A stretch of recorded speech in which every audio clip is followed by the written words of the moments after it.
Welcome back to That Leslie Sound Series. We have some new pedals for you.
Today, That Leslie Sound is being brought to you by Walrus Audio, courtesy of the high-fidelity modulation machine, affectionately called and printed on the pedal the M1.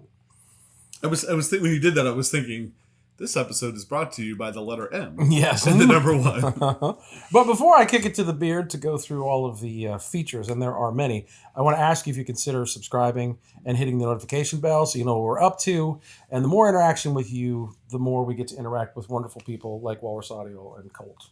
Yeah, bring this cool stuff. They've been so cool to us.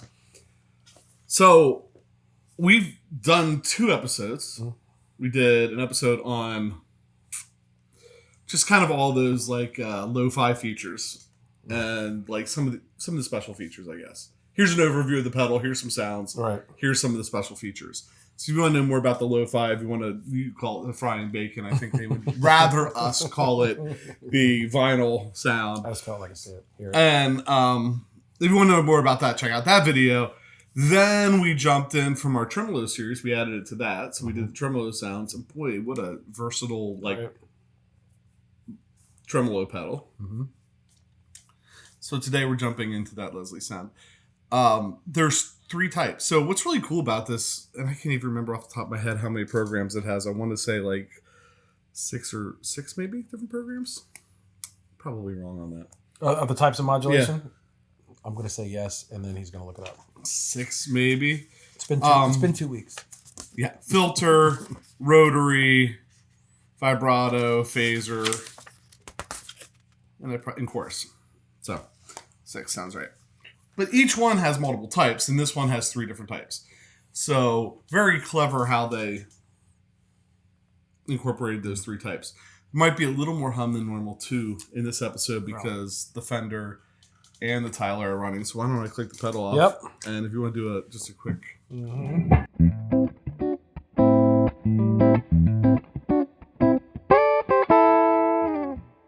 Tyler Supro Hampton. I was on the 4 position for fun, for whatever reason. So let's do it. Let's start looking at the 3 types, and then we'll look at some of the parameters we can control. We'll do type 1 first.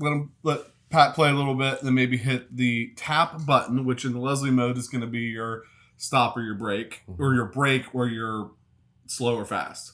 So I tap it once, it's going to go to slow. If we wanted to, we could hold it down, and it would brake it. We'll do type 1, then we'll come back. So this is just a standard, like, think Leslie 122, spinning, speaker on the bottom, spinning horns on the top.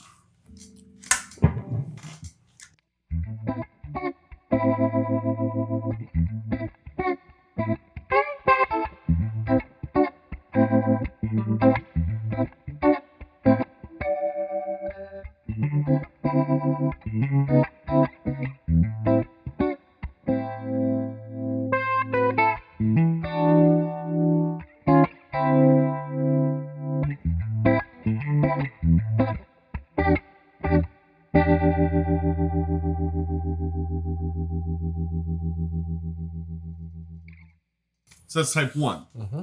Type 2, and here they call it horn only. I think this is what is often referred to if I remember back to Right. 2 years ago when we were doing the Leslie series, Nashville sound, right? So it's just the spinning horns. So I have the little toggle switch here set the type all the way over to the right, and then we're going to move this up to about noon, and that should get us in type 2, which is just spinning horns. All right.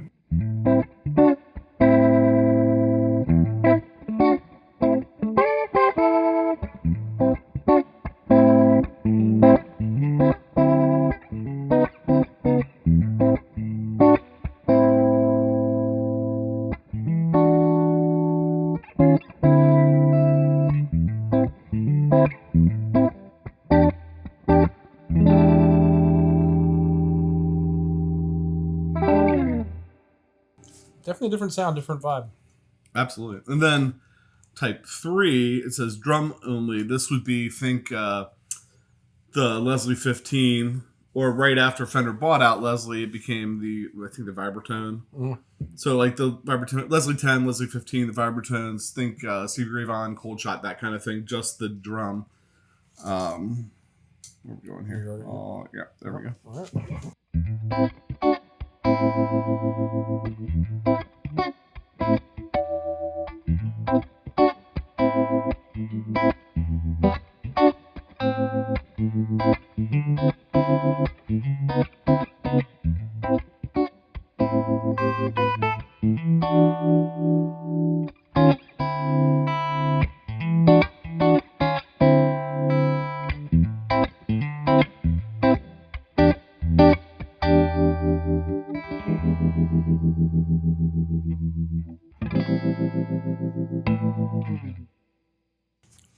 I like that one. Yeah.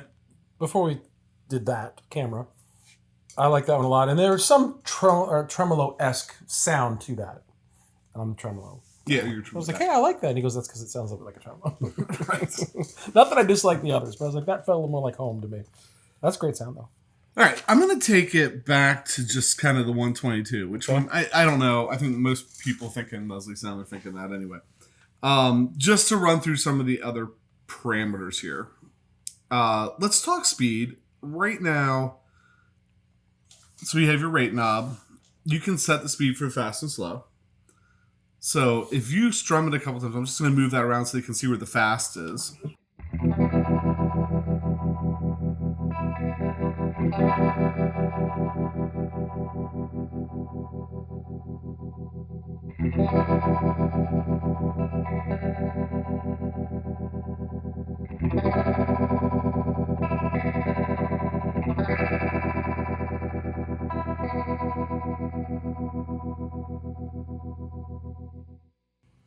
Let's do the same thing on the slow setting.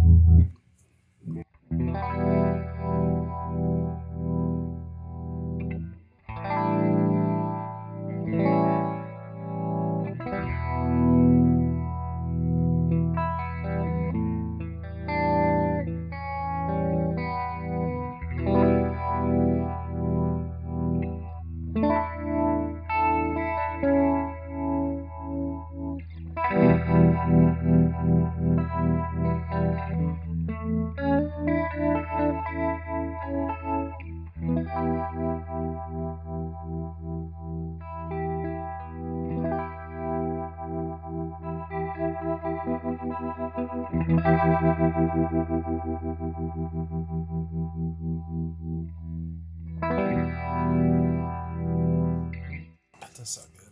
So yeah, you in stereo, right? Yes. So you hit the tap button. You're on the slow speed. You can adjust the slow speed. Hit the tap. You're on the fast speed. You can adjust the fast speed. It remembers it when you go back and forth. Then where you left it. Notice on the fast speed when we got all the way to the bottom, it was still pretty fast, and we got all the way top.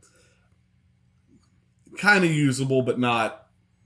But they're trying to go. Okay, here's like kind of the range of fast that you would use, and here's kind of the range of slow. I haven't, and I just thought about this when Pat was playing a minute ago. I haven't seen, and I'm kind of surprised maybe, but I don't feel like I've seen a thing where you can adjust the ramp. Okay. Like the ramp is just right. What you just heard. It takes that long. And that said, it's a good, I mean, that's about where It was a nice rate. I mean, of course, just playing here, not in a cohesive band situation, but yeah, it got there. It was Right. a little dramatic. It got there. And when I say I'm surprised because they have everything else in this pedal. Right. But honestly, a lot of the Leslie pedals we've looked at that I really like, Mm-hmm. you can't adjust the ramp speed. They're like, this is what you like, and you're going to get it. Yeah, this is it. This is how it is. And in a real Leslie, you can't adjust it either. So, I mean, whatever. All right. So, where to go next? I think depth. And this is interesting because depth, if you read it, and I'm going to look at the manual, right? In depth, it adjusts the horn width. So, it controls the width of the two spinning horns, set lower for a closer spacing, resulting in a more subtle effect, and higher for a wider spacing. And what I was just thinking, and I didn't test this out previously, but if we still have this on type, if I go up to noon, that's going to take us to just the horn spinning. So we're not going to hear the bottom at all. So we should really be able to focus in on what the depth knob does to the horns as you play. And we're going to do that fast, I think.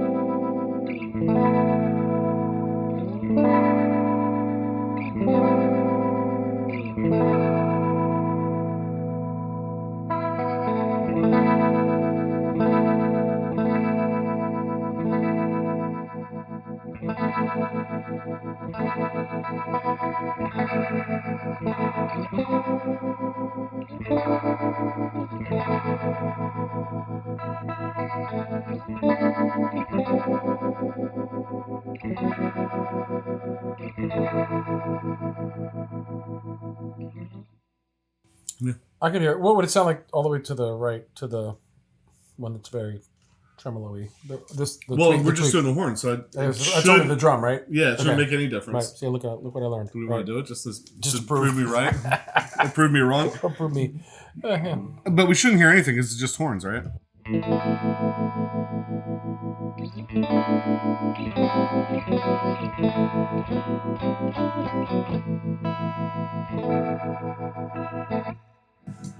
I did that so we could prove that it just affected the horns. No, I mean, it makes total sense. But that made me realize. Why would you leave that out? Well, that really does make you realize that you're actually hearing a change when you're listening to the horns.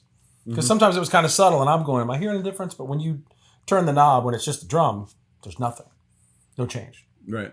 So it emphasized the change. I did feel like you could hear it a little bit more when we went to like the 122 setting where it had both the horn and the rotor, which I thought you would hear it more with just the horns. Right. I could hear it, but anyway. So we've done... Well, here's another one. So the X knob, if we come over here and we flip the switch all the way to the right, we're on the X knob. So now we're controlling the X knob. The X knob for the Leslie is a cab simulation. So it controls the mix of the physical rotary cabinet model into your signal. So let's turn that all the way down, have you start playing, then we'll roll it all the way up and see what that does.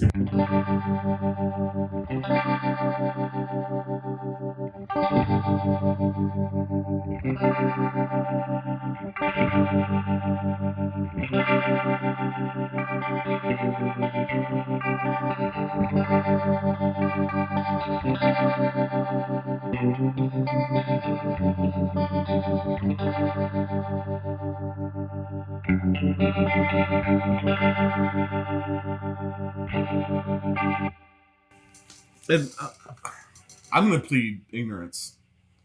Like, cab sims is not something we've spent a lot of time with. Right. So it's not like a mix knob where you're mixing in the affected signal into your dry signal. It's where you're mixing in that simulation of the Leslie cabinet into your signal, which it seemed like it got kind of bigger and more. Yeah, it got more pronounced. Yeah. So when you went to the right.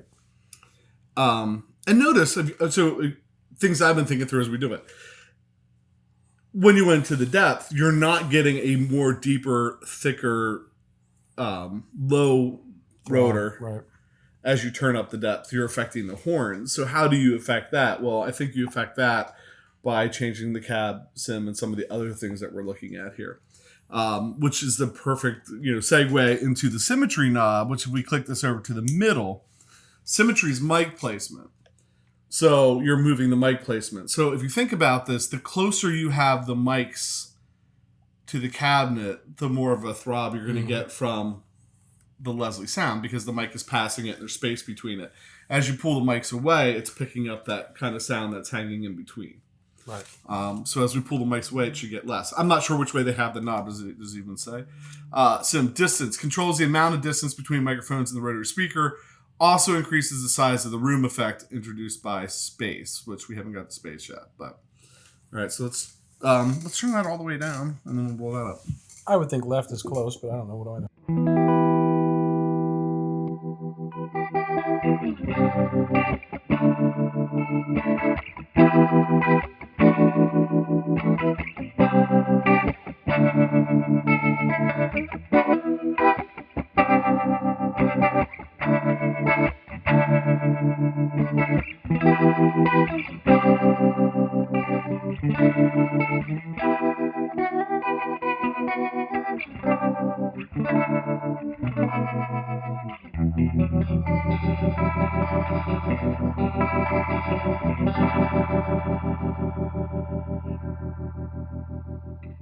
I could be wrong, but I felt to the right it was further away, if that being the amp further away.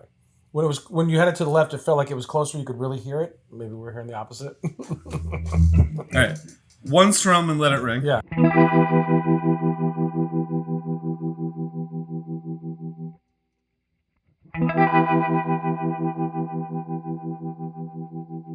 Maybe that's closer because you're not hearing. That's all you're hearing. Yeah. I mean, well, not all you're hearing, but it sounds like you're hearing more of a. Yeah. I think. Mm-hmm. Which I was leaning that way when you were playing, but I wasn't playing. I was listening. So I was neither. And then I mean, so then you're looking for that. So one way to kind of control that depth of the whole thing is not the depth knob. It's where you place the microphones and the size of the room.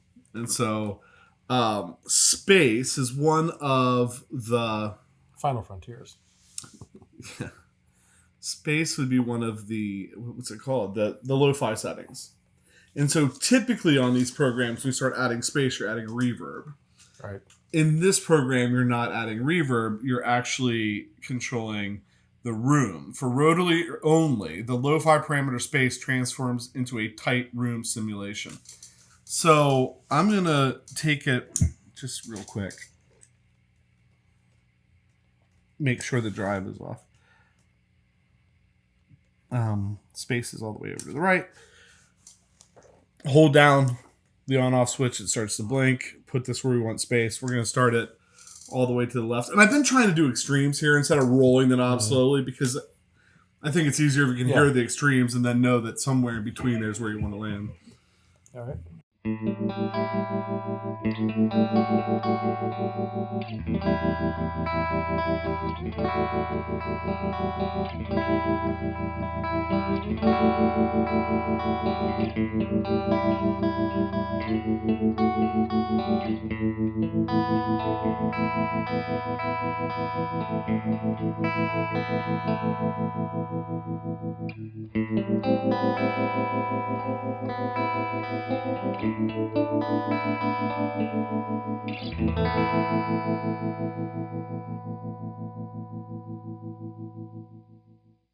When you start playing with lo-fi parameters, you have to turn that lo-fi knob up or you're not going to hear anything. Right. Trust us, we've made this mistake. Yes. And then we sit here Just and analyze what we didn't hear. Let's do this one time. Just do a couple big strums. All right. And I'm going to turn the lo-fi off because just in case you didn't hear it here, so you can kind of hear as I turn the lo-fi off, we have the space all the way up right now.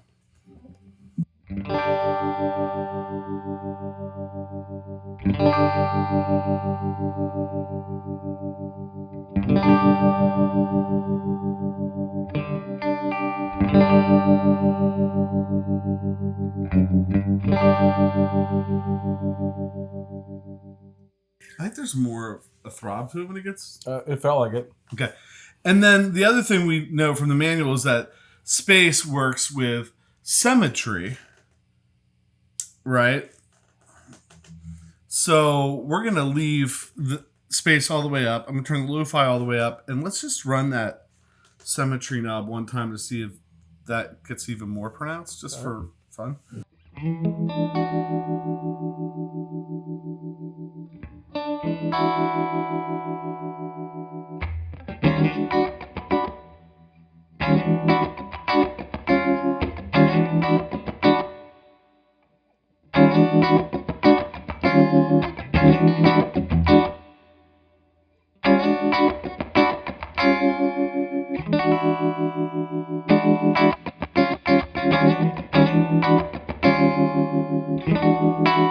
Yeah. So Timmy fell in the well.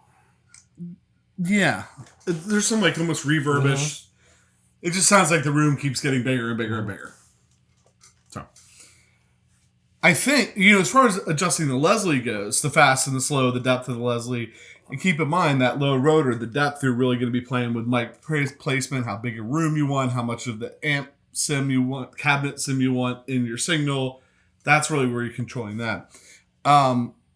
We could go to some of the other features. One of the lo-fi features is drive. So I'm going to go all the way back over to shape, and I'm going to turn that all the way down. Go to drive, and this time I'm going to start adding drive as Pat plays.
Yeah, we've talked about not liking some of the drives as much. I like that one. Yeah. Even the whole range. From just the beginning of like a crackle to like a little bit of a sear. Yeah, it's nice. Yeah. I know a lot of times I'm using the Leslie pedal, there's drive on. Right. Like drive from another pedal on with the one I'm using, but that's really nice to have that. Just kind of, it really pushes and really makes things, that tension that you build, especially when you start going back. I tried to go between fast and slow a couple times because when you start doing that, it really builds that tension. I'm trying to think if we missed anything else. So if you want to learn more about the age and the warble, I can't even age, noise, and warble. If you want to know more about those, I guess I did lie. There's one other feature we probably should just hit really quick. If I split this over to shape,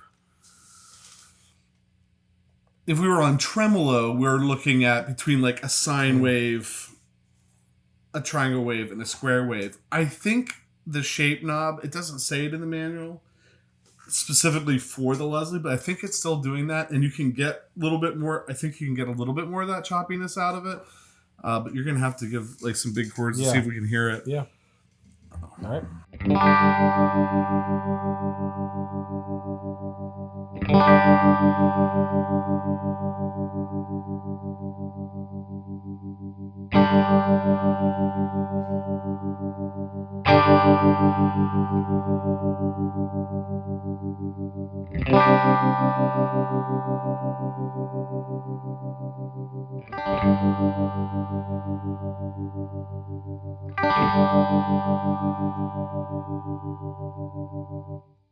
I don't think it gets square like you would hear square with Right. the tremolo, where it's like on, off. But I felt like it got a lot more pulsy to it. Pulsy. There you go. All right. I think that's it. I think that's the deep dive in the tremolo. Yeah, right. Or the Leslie. Rotary. Anything to add? I would say no, and then I say stuff. No, just another thing in this form factor that Walrus has done, whether it be delay, reverb, or this modulation. There are so many pieces, parts to it. So it is so tweakable. Well, and you go, oh my gosh, that's so much, but it's really not. It's really easy to understand. Like once you start messing with one, you start to understand the other ones too. You have like this one. I think the time we spent figuring out what the knobs did on this one was less than the tremolo because we already had an idea of how it works. Right. So once you get that, and it honestly, like once you get the Leslie sound you like, get the speed you like for fast and slow, get the mic placements, and get the sound that you really prefer, I'm not sure you're going to tweak it a whole lot. Right. I think you're going to sit down and tweak it till you get one that you're really happy with.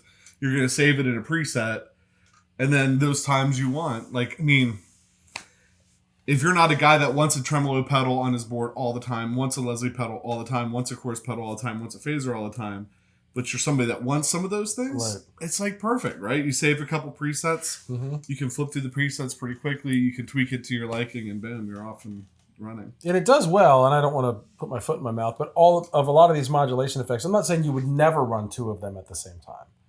But what you just said is very accurate, right? You could have a really nice chorus, a really nice vibrato, a really nice, and just set a preset for that, and just scroll through the same pedal and play all of that.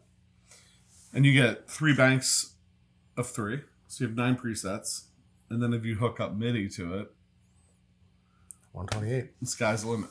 Yeah. So, always like to take a minute and just pause, say thanks for watching, thanks for hitting the subscribe button, clicking the notification bell, leaving comments down below.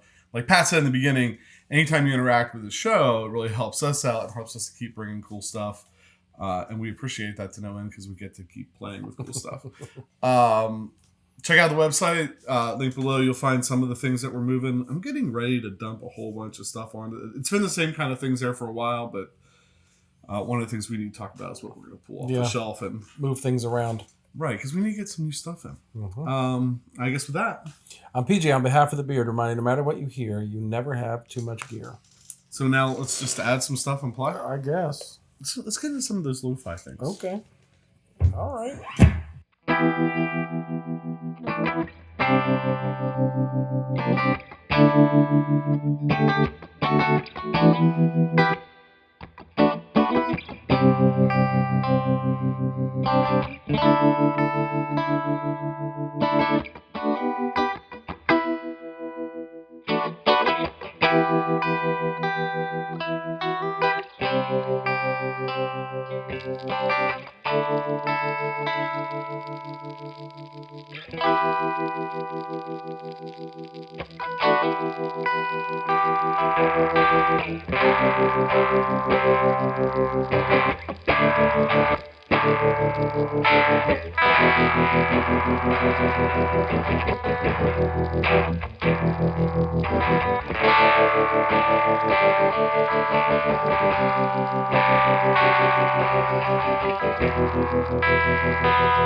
That was if you were burning the bacon or we needed a new cable.